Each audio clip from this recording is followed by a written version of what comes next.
Salutations, ladies and gentlemen, the Streaming Enderman here, back again with another video. And in today's video, I'll be doing a little bit of an open tag. So, for those who don't know, you can respond to any open tag by making your own video, or if you want, you can just place your response in the comments. Whatever works better for you. So, today I thought of blade shapes. Now, blade shapes. You can have different blade shapes for any task you can possibly imagine. And I thought, what if we take a bit more of a deep dive into various blade shapes and their uses, and maybe even a little bit of history. Now, granted, I'm no expert on any particular blade shape, but I can give a bit of insight if there's something I know a bit about. So, I figured that this would be an interesting idea, and got a little bit of dust on the table. So, I figured, let's take a look at some blade shapes and talk about them, and I'll tell you what some of my favorites are, and I'd be really curious to see what some of your favorites are. So if you'd like to, make a response video and let me know what your favorite blade shapes are and for their various uses. So without further ado, this is going to be a bit more of a casual video, a bit of a collection update too. And I'll just be showing some of my favorite blade shapes and just some blade shapes that I thought were interesting to talk about. So what better place to start than the good old classic clip point. Now, a clip point is a very common blade shape for traditional knives. You've got a blade that has a dip in it, and let that focus. You can see it's a very nice slender curve in this particular clip point, but just because this clip point features, say, a bit more of a pointed clip, in the sense that it is not a very noticeable dip. You have a very gentle curve here. This does not represent all clip points. Oh no, not at all. Because in this very same video, I can show you this. Now this is also a clip point, but the difference is this has a very deep, noticeable curve. And yet these knives are both classified as clip points, even though this one has a very gentle curve, this one's much more aggressive. And while I'll be talking about the blade shapes, I'll also bring up the knives themselves if you are interested in any of them. This one is a knife that I recommend to almost anybody. This is the Groman Slimline. These are made in Canada. This one has rosewood.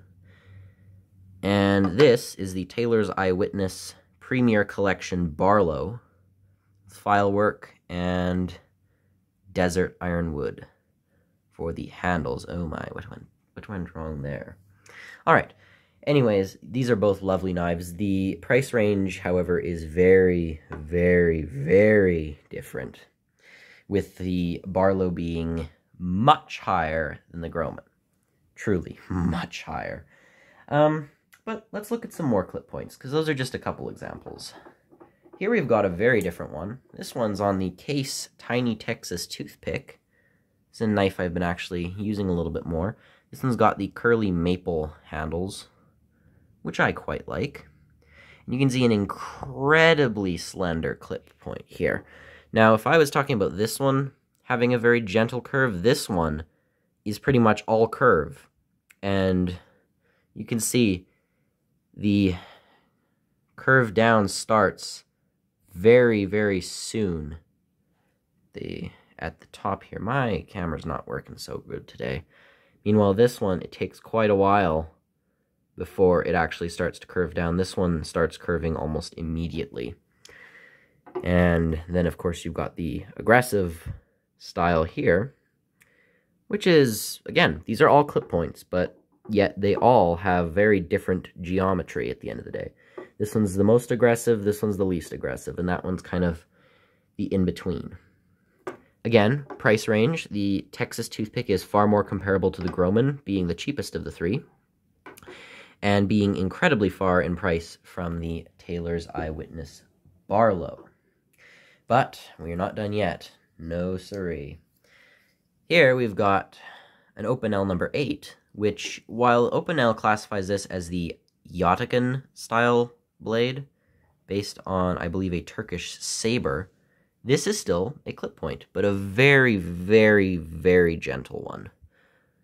This could almost be classified as a form of very peculiar drop point, or skinner. An example I have for such a blade is the Ottermesser Fin, which you can see shares a similar blade profile, but just doesn't have the curve. But this is still a clip point, nonetheless. And here it is with another clip point style knife. This is the Old Bear, medium Old Bear in carbon steel. I've got a coffee patina on this one.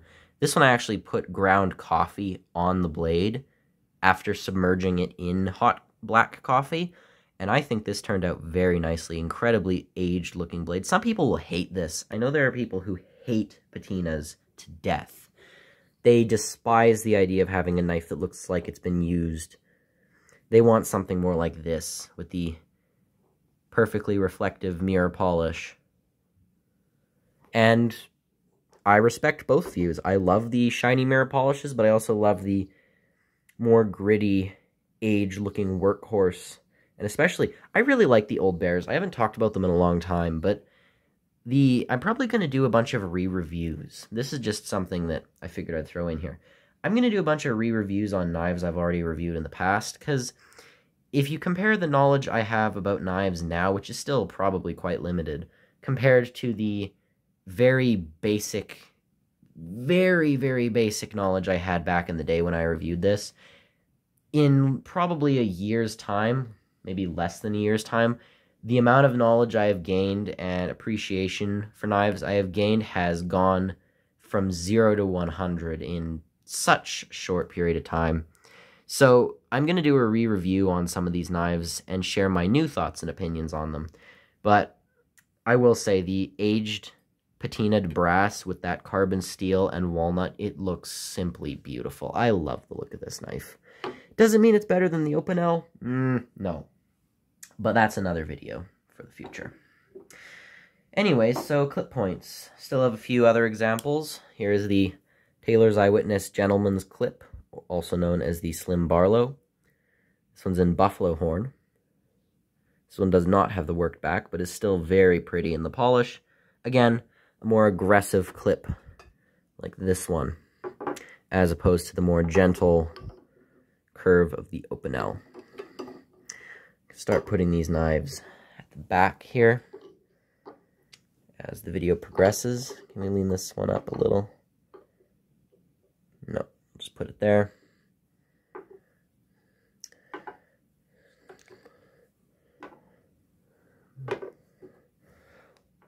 Just start moving some of these to the back as we progress. But so far, all of these are clip points, even though their blade geometry is quite different. See, you heard that? That's some thunder. This is a very nice day. I don't generally have rainy days around here.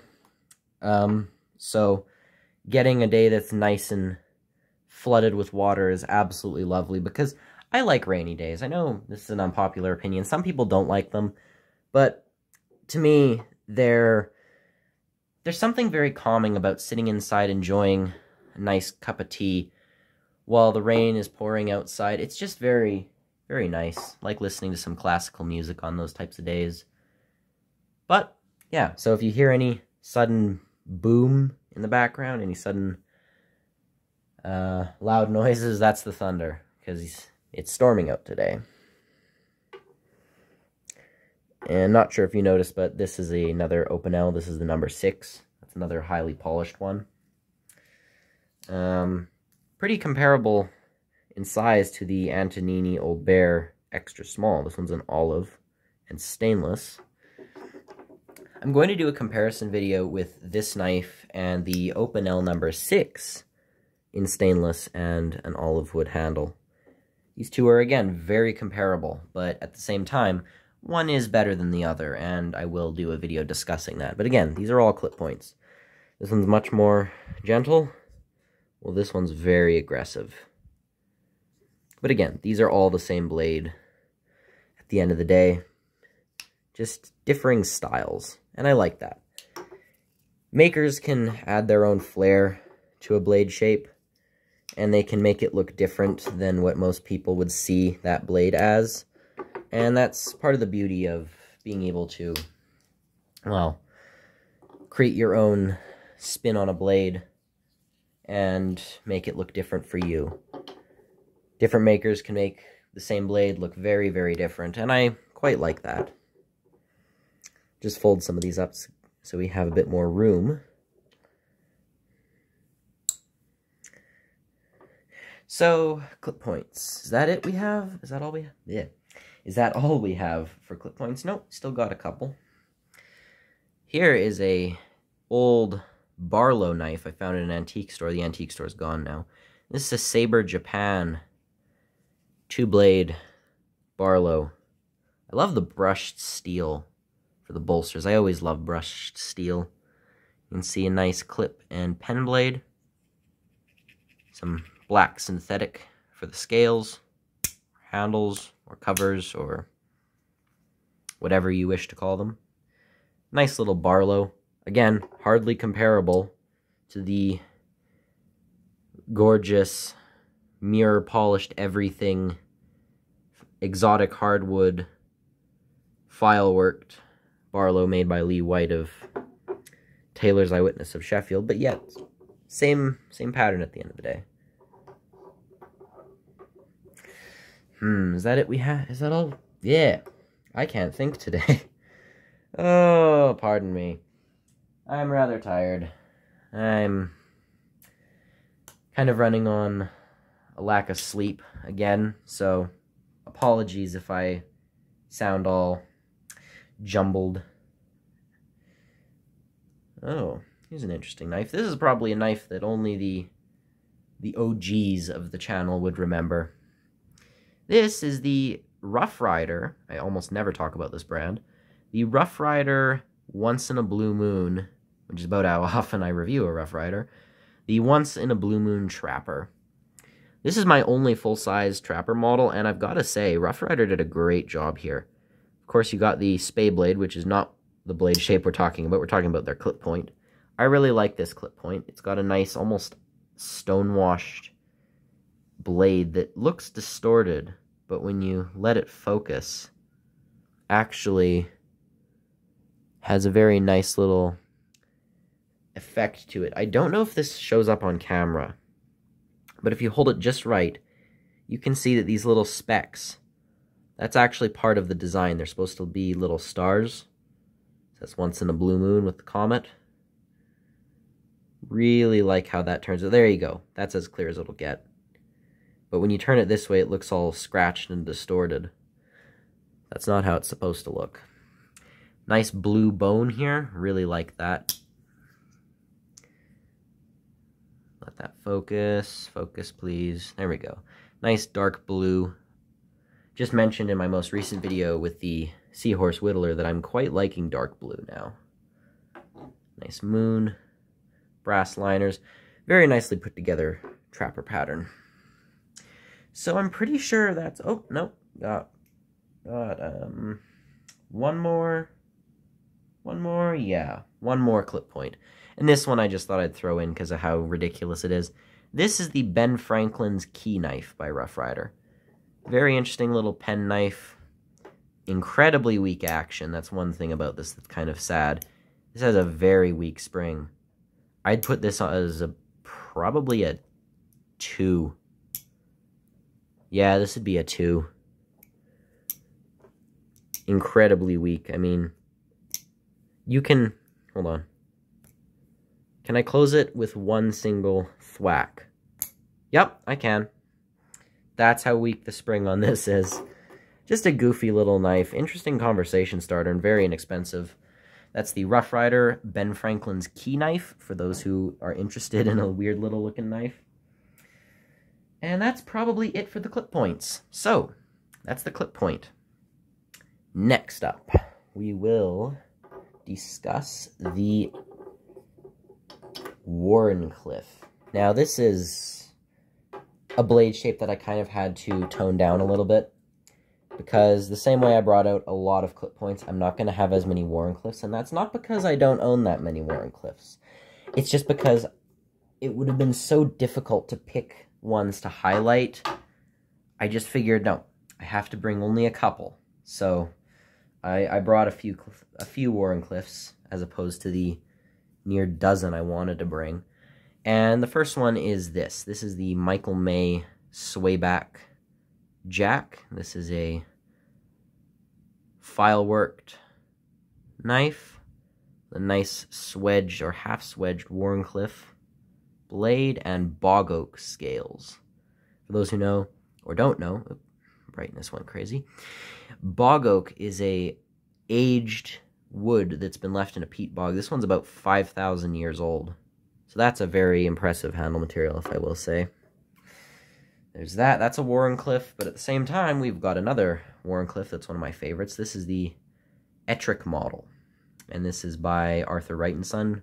Carbon steel everything, ebony wood, brass liners, pins, and nickel-silver bolsters. I love how this knife turned out. Got a bit of a natural patina crossed with a coffee patina for a very nice look. This is a great carver knife from what I know. Steel's a bit soft because, you know, C70 steel is not the toughest steel in the world. Certainly not whittling grade. And much to my dismay, the final Wharncliffe, because I didn't want to bring a whole bunch of them, this video is already long enough, is the KC Horse Whittler. And this knife is very, very pretty, I will say. Recently reviewed this one. It's probably my most recent video. This is in the nice denim jigged bone, blue denim jigged bone. And this is a very, very thick in every aspect Wharncliffe. Very thick blade stock at about 3 millimeters. And a very, very short, but yet very, very fat Wharncliffe. You can see this isn't that far from the actual cutting length of the Ettrick, but yet the Ettrick looks so much smaller. And it's a bit shorter than the Michael May, but yet it still holds a very noticeable width to it. It's a very broad blade. The belly of the blade is quite thick, but it tapers down to a nice pointy Wharncliffe. So very, very nice Wharncliffes. My favorite blade shape, probably, although there is a contender. I have to say, clip points are some of my favorite for collecting because you can find them very easily. Wharncliffes are my favorite, probably utility, but still have some other shapes to show you here. This one's a one-off. This is a bit unique. This is the dagger blade shape, and this is the Krieger locking mother of pearl, or imitation mother of pearl stiletto. This is a locking knife. Very easy to operate. This is probably this is the closest to a switchblade I'll ever have. Because, you know, knife flaws here are not as bad as the UK. That's all I'll say. But certainly not that good. Anyways, yes, this is another China-made knife. Nice dagger blade. Nice hollow grind. And a swedge. Or sorry, I'm a fool. This is not a dagger blade. This is a bayonet. A bayonet is the blade with the swedge at the top and the hollow grind at the bottom. A dagger is equally sharpened on one side, and it's not sharpened on the other side, but it's ground to look the same. But this is a bayonet blade, not a dagger blade. Just thought I'd show that one, just as an example of what that would look like.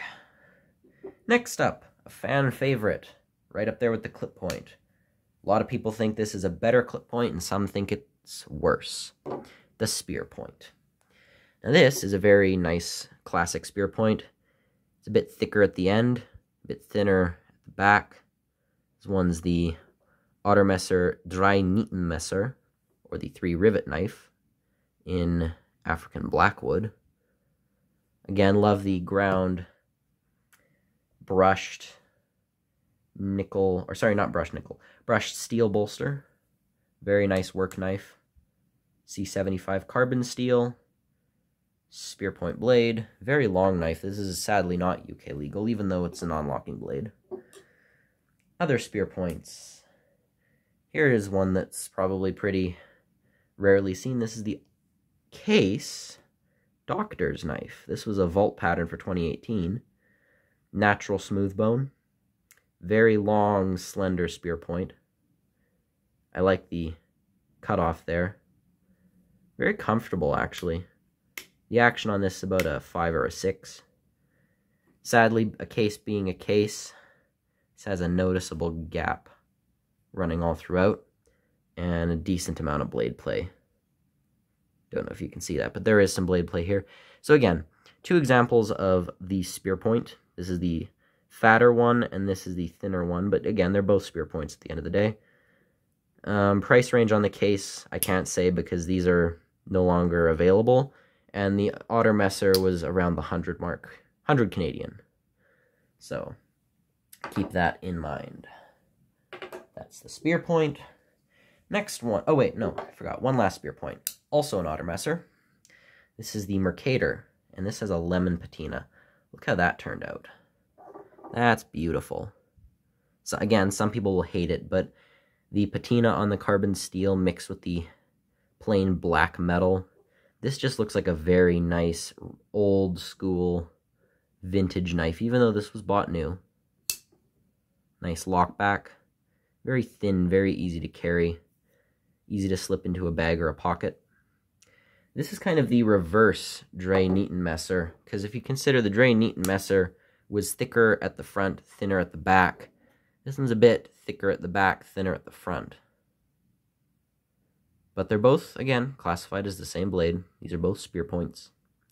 Both the same steel, too. This one I used the lemon patina, and this one has not really patinaed all that much, so that you can get an idea. This is what it looks like a bit closer to being new. That's what it looks like after a lot of use, or if you force a patina on it. Very similar in blade length, however, this one's a lockback. And this one is much thicker than this one. You know, just to give you an idea of the 2 blade shapes. Both the same shape, but slightly different look. Next up, the Skinner. Now this is a difficult blade shape to classify. It's the one I'm confused by. Some people call this a Skinner. Other people call this a drop point. Now, I would probably classify it as a drop point. Here's an example of the same blade shape, but this one's got the Scandi grind. Well, this one's a flat grind. This is the Helle Kletten. Very nice lockback from Norway. Very thick with curly birch handles. Really like this knife. Super comfortable too. Well, this is a much thinner otter knife made with smoked oak. Something that's kind of different about these, aside from the fact that this one's a lockback and has screws, this one is a slip joint and uses pins. This has a quad stop. Now, or should I say a quarter stop. We've all seen half stops, right? You know, the knife closes halfway or opens halfway. We've all seen that, have we not? This, if you look closely, if I just push it ever so slightly, stops here, stops again at the half mark, stops again here, and then closes all the way. You can see this in the way that the blade is put together in the tang. You can see there's a bit of a groove right here, so it stops there. Another one here, another one here, and then it is opened. Very curious design. I've never really seen this before, but interesting way of putting that together. Well, this is just a no-stop lockback, a very strong one at that. This one's much more slender and slim. This one's a bit beefier. You can see the width of the blades noticeably different. This would be a great slicer. This is a more beefy, almost outdoor mini bushcrafter. I love both of these knives. This one's from Germany, and this one's from Norway. Although this is based on a Laplander design, and a lot of the Laplanders originated from Norway, which is an interesting, I guess, trend, because it seems a lot of knives from Scandinavia have drop points. So I'm wondering if this was a traditional design. Again, any bits of history I'd love to hear. Hit the camera again. I don't know too much about some of these blade shapes, and I'd love to hear about them. And yeah, if the drop point is from Scandinavia, well, I wouldn't be surprised. Here's another little one. This is the Buck 505.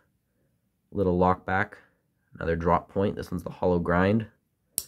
So you can see three different blades. This is the flat grind, Scandi grind, hollow grind, backlock, mid backlock, slip joint. And all different materials, of course. So 3 different knives, but with the same blade shape at the end of the day. And I thought I'd throw this one in too. Very nice little knife that not many people know about. This is the Messerkline Doctor with green bone and brass liners and a nice unsharpened bit. So you get a very good grip on this very small blade. This would be UK legal. It's kind of like a little scalpel. Apparently this was used in veterinary practices. Hence Messerkline Doctor, which means the little doctor. But very interesting little knife. They offer this in red bone and also sapelli wood.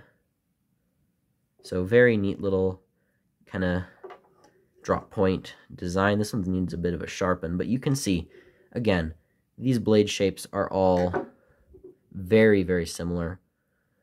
And yeah, I like all these knives. So you got a little no half stop slip joint. You've got a slip joint with multiple stops, and that's the Finn knife by Ottermesser.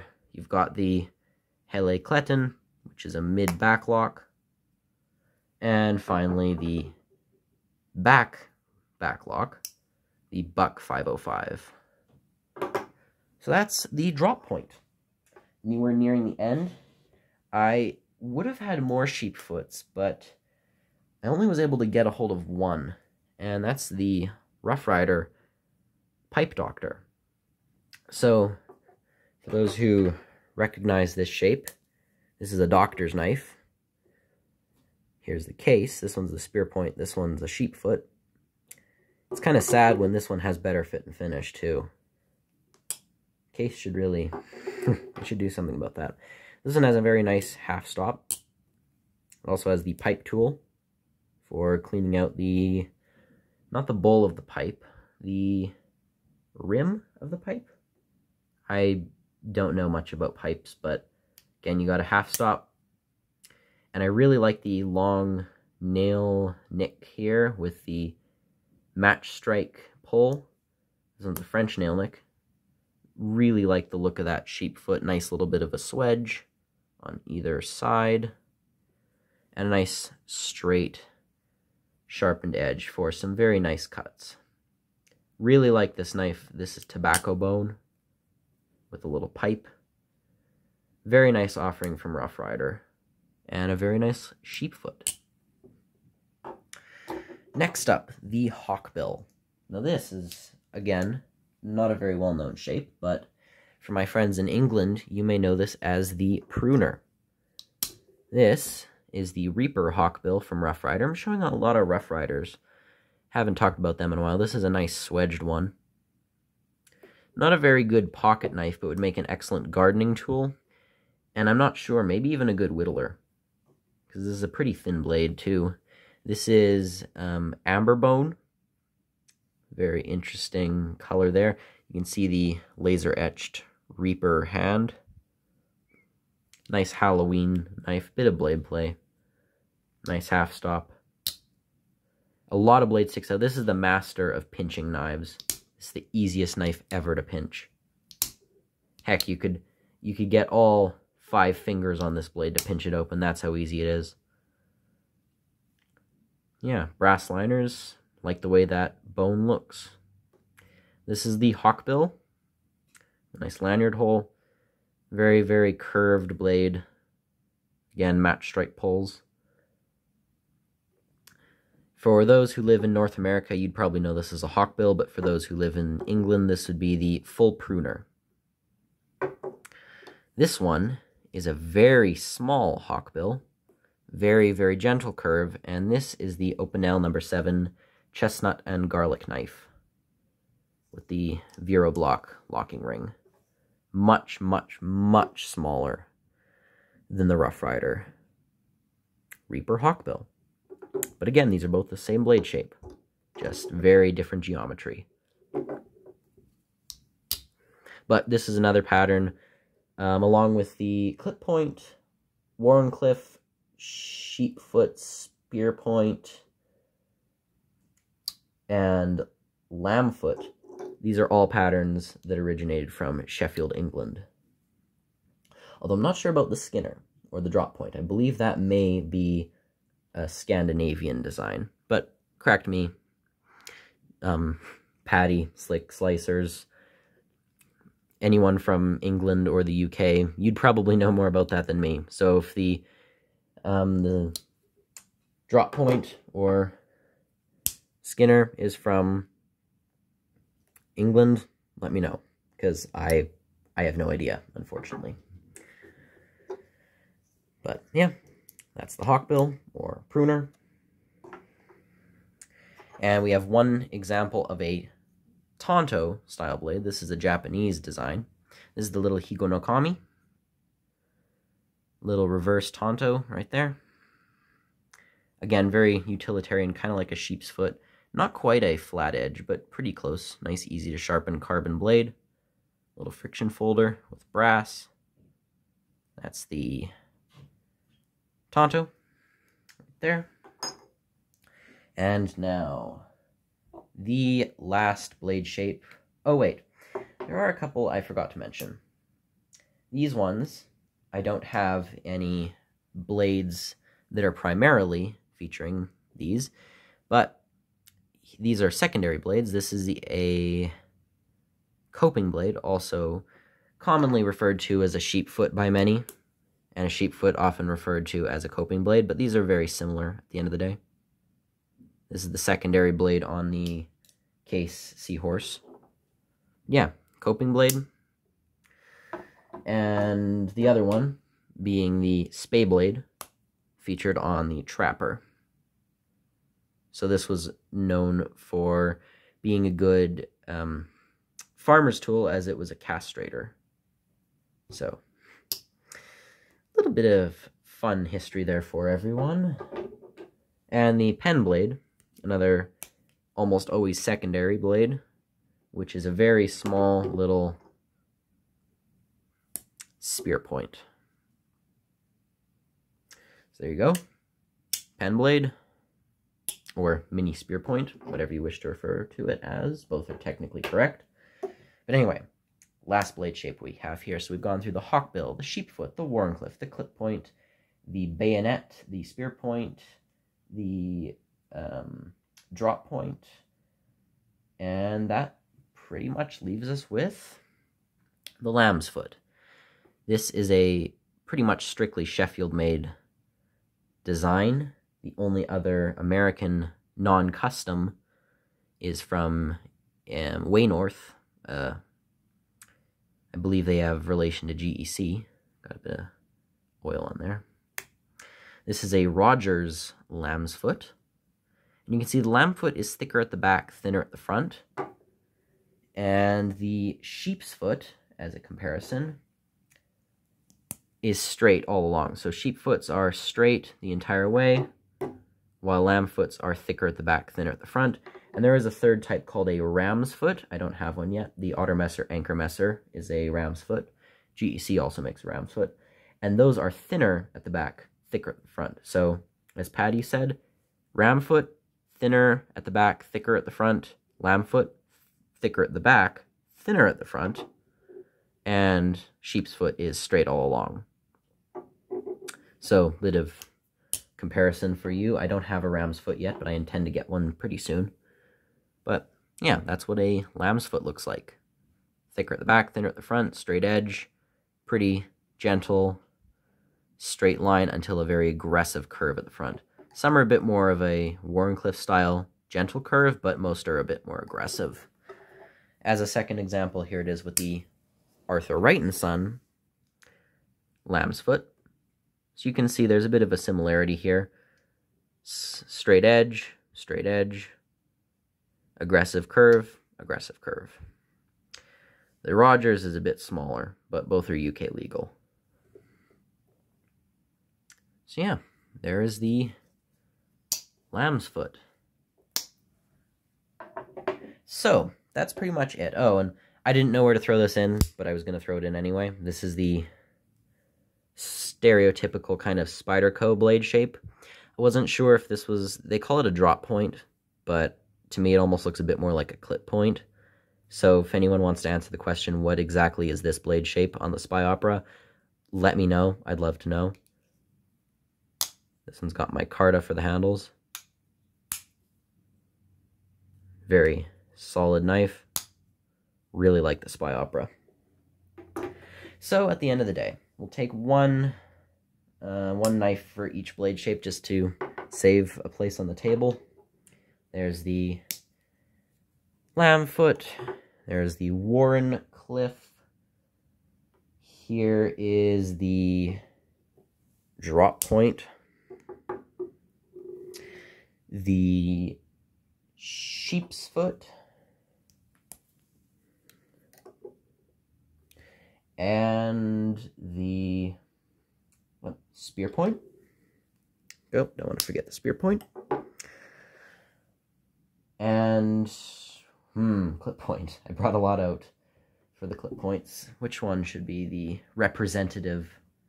You know what? I'm going to pick my local knife. This is a Canadian-made knife, so I'm going to feature this as the clip points representative.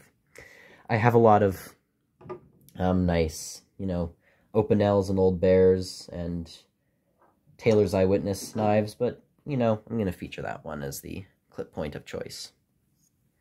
And, what the heck, put the little mini reverse Tonto here. And the bayonet. And the hawkbill. We'll go with this one, or the pruner, as it's also known. And I'm pretty sure that sums it up. We've got lambfoot, Wharncliffe, drop point, clip point, sheepsfoot, spear point, Tonto, bayonet, hawkbill, and that pretty much... Oh, right. The spay blade, and I guess for those who are really picky and still think that the the coping blade is not a sheep's foot, there you go, coping blade. So, the whole point of this, aside from being a little bit of some of my choices for picks of for each blade shape, so I went with for example, the Ottermesser for some of the spear points, the Arthur Wright for the lamb foot, Michael May for the Wharncliffe. Just showing some of the knives I have in various blade shapes. Not a full collection, of course, but just some of the highlights. And the whole point of this is an open tag. So, probably at the beginning of the video, if it wasn't already clear, the whole point of this open tag was, what's your favorite blade shape? And what's mine? So, I'd say probably... this is more for traditional knives, but of course if you want to incorporate modern knives, that's fine. Although I'd recommend against it because modern knives are a little harder to discern with some of their blade shapes. So, for traditional blade shapes, what's my favorite? Well, I'll start by removing the blades that are not. I really like this Higo, though. It's still really nice. This would probably be my favorite if I was in a situation where I wanted a self-defense tool, but that's not what this is for. This is for general utility. But I will say for self-defense, the bayonet would probably be my top choice. For gardening, the hawkbill or pruner would be my favorite, but that's not what we're here for. The spade blade would be great if I'm a farmer, but I'm not, so that would have to go. I like the sheepfoot, but I prefer the lambfoot, so that would go. Drop point's good for bushcraft and utility, but still not my favorite at the end of the day. And while I love the spear point, I have to say the clip point would come first between the two. So, just like that, down to 3. The lamb's foot, the Wharncliffe, and the clip point. Which is my favorite? I'm going to take a sip of tea before I continue.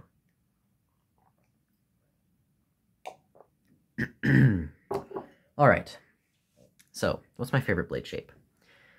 We've got the straight-edged, gentle, straight edge, and then the aggressive curve. We have the gentle curve overall that makes the straight-edged Wharncliffe, and then we have this nice gentle curve at the front, which makes the clip point. Excuse the noise in the background. But yeah, we have 3 blade shapes, which is my favorite. I can't really choose a favorite. If I had to pick for general utility, I'd probably say the Wharncliffe. Aesthetic-wise, I'd probably say I like the look of a lot of lambfoots I've seen. But overall, the clip point may be the top pick. I will say it's not going to be the lambfoot. Sorry about that. For all the lambfoot lovers out there, I'd have to say these two would be on par. For utility, they're very close. For aesthetics, they're very close.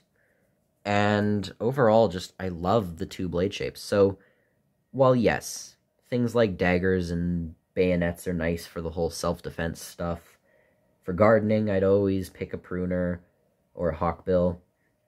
You know, for outdoor stuff, you're not going to get a better blade shape than the, oh, what is it? The drop point, and you're not going to get a better farmer's tool than your spade blade. But at the end of the day, I'd have to say the clip point and the Wharncliffe are 2 of my top picks. They have always been 2 blade shapes I have loved, and I will probably always say that they are 2 of my favorites. So let me know in the comments what your favorite blade shapes are. Again, we have the clip point and we have the Wharncliffe. So let me know in the comments what your favorite blade shapes are, or if you want, do a response. You don't have to do the whole, oh my goodness, 43 minutes. Wow, this is my longest video to date. So if you don't want to do the full, you know, partial collection, then you absolutely do not have to. But if you just want to show me your highlights for, I'll probably say top 3 blade shapes, go ahead. If you want to be super, if you want the super big challenging question, which would it be for number 1? If you had to pick a number 1 favorite, that's probably the hardest thing for me, because I always find it difficult to choose a favorite for really anything. So I had to bring it down to 2. These 2 are kind of equal. Utility-wise, they're pretty close, but I'd probably favor the Wharncliffe. But aesthetic-wise, I like the clip point. So, but then again, I like this clip point, but while it's beautiful, I don't really like how this clip point, how much of a dip it has. As someone pointed out in the comments, they said, the more dip in your clip, the better. For me, I'd actually disagree. But again, this is still a beautiful knife, although I'm not a huge, huge fan of the aggressive clips. But there you go. So you got Wharncliffe and you've got Clip Point. My two top blade shapes. What are yours? Let me know in the comments below. I would love to hear what your favorites are. But, you know, if you don't have time to make a response video, you absolutely don't have to. That's not an expectation. I kind of doubted most people would be able to anyways. But, you know, if you've got someone out there who you already have a channel and you figure you want to put a response, then by all means, I would love to see it. Just, I guess, link it in the comments below. I've only gotten one response from my open tag. I think I've only done one open tag. Yeah, one open tag. That's it. So, if you want to make a response, by all means, please do. I'd love to see a response video from any of you. I'd appreciate it. So, yeah, I'm just trying to think of a third knife to put on the screen to end the video. I have a lot of clip points. That's pretty clear. Oh, what the heck, I'll do this one. We'll put the Opinel number 6, because it's one of my favorite knives. Just place that one there. So that's it. Wharncliffes and Clip Points. Those are my two top blade shapes. For just general use and everyday carry and such. But let me know what yours are in the comments or in a response video. I'd probably prefer a response video, but I know most people wouldn't just have the time to make a full video responding to some random idiot on the internet. So, you know, for those who do, I appreciate it, by all means. If you have any questions about any of these knives, that you want to purchase them, you want information on them, let me know. I would be happy to respond to any of your comments. I always love reading your comments when they aren't spam. There are a lot of spam bots. Don't really like them that much. And I tell them to not comment, but they can't hear me because they aren't real people.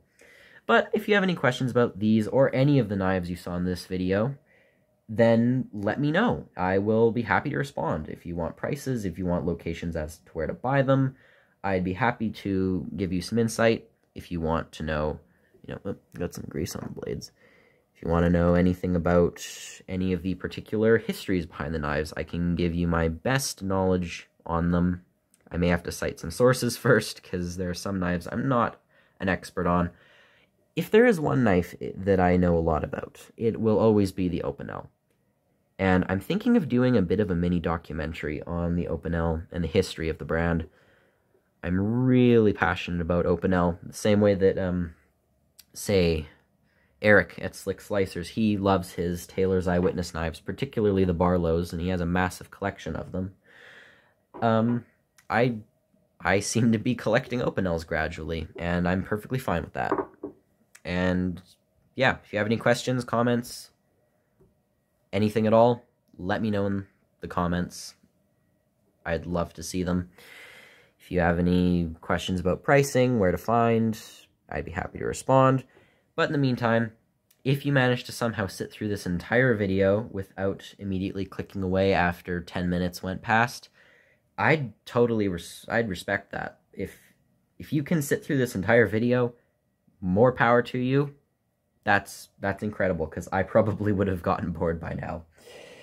Anyways, I'm going to conclude this very unprofessional video, which was more just me rambling for most of the time, and it still is currently. This is almost one step away from a live stream. That's how unprofessional and unprepared it was. This is the first take, I believe, I did for this video. Maybe the second. Either way, thank you very much for watching if you made it to the end. Let me know what your favorite blade shape is. I'll put in the comments, for those who didn't want to watch the whole video, the requirements for the open tag. And it's just, if you can, there are probably 3 tiers. Tier 1, which is the most difficult, number 1 favorite blade shape. Tier 2, top 2 favorite blade shapes. And Tier 3, 3 favorite blade shapes. And you can say, really, for anything. If you're a gardener and you have a YouTube channel, you know, the Hawkbill can be your favorite. If you're someone who's really into self-defense, the bayonet may be your favorite. But I'm looking at it from a everyday carry, everyday use, something you'd slip into your pocket and never get bored of using. That's where I'm basing this off of. So for me, Wharncliffes and Clip Points are my two top favorites. If you want to base it off of being a farmer, then the Castrator may be your favorite. If you're basing it off of being a gardener, the Hawkbill may be your favorite. So really, here we go again. Whatever floats your boat at the end of the day may be your choice. But for me, these are mine. Those are the three tiers. Tier 3, top 3 favorite blade shapes. Tier 2, top 2. And Tier 1, number 1 favorite. It can be any knife with that said blade shape. So let me know in the comments if you don't have time to make a response. But if you do, I would more than appreciate it. You could probably get your response done in 5 minutes. Here I am doing 50 minutes. Anyways, so if you want to do your response, by all means, I'd love to see what your number 1 favorite blade would be. And in the meantime, this has been my open tag for my favorite blade shape, or 2 favorite blade shapes, because I couldn't narrow it down to 1. But if you could do that, then I'd love to see. In the meantime, comments, questions, queries, anything, let me know. I'd be happy to respond. And yeah, I look forward to seeing the response to this, if anyone actually sees it or sits through more than 5 minutes. Anyways, this has been the Streaming Enderman, as always, signing off. Goodbye.